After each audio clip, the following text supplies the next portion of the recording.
আপোষহীনতায় তিনি, আপোষেও তিনি। বাংলাদেশের রাজনীতিতে তিনি এক নিঃসঙ্গ শেরপা।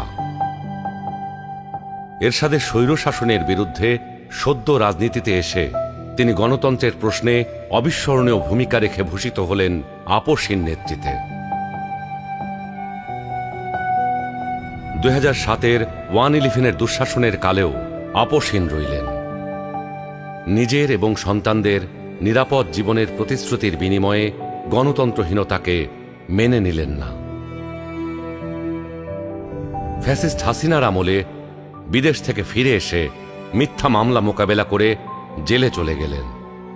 তবুও আধিপত্যবাদী রাজনীতির সাথে আপোষ করলেন না, হয়ে উঠলেন ফ্যাসিস্ট শাসন বিরোধী লড়াইয়ের অনন্ত প্রেরণা। তবে কি তিনি কখনোই আপোষ করেননি? অবশ্যই করেছেন। দেশের বৃহত্তর স্বার্থে অনেক গুরুত্বপূর্ণ মুহূর্তে উনি এমন সব বিষয়ে আপোষ করেছেন যেটা না করলে কেবল গণতন্ত্র নয়, বাংলাদেশের স্বাধীনতা সার্বভৌমত্বই বিপন্ন হয়ে পড়ত।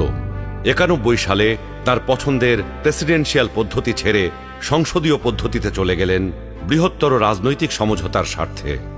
বিরোধী দলের দাবির প্রতি শ্রদ্ধা জানাতে 96 সালে নির্বাচন করে অল্প কয়েকদিনের জন্য সংসদ অধিবেশনে বসেন।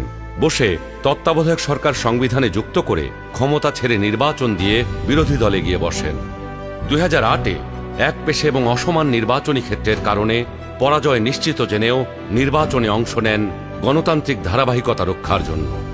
সকল মানুষের মতোই তিনিও নিশ্চয়ই সীমাবদ্ধতার ঊর্ধ্বে ছিলেন না, কিন্তু শিষ্টাচার, সৌজন্যবোধ, দৃঢ়তা, দূরদর্শিতা এবং প্রজ্ঞার সমন্বয়ে তিনি হয়ে উঠেছেন বাংলাদেশের রাজনৈতিক ইতিহাসের এক অনন্য চরিত্র।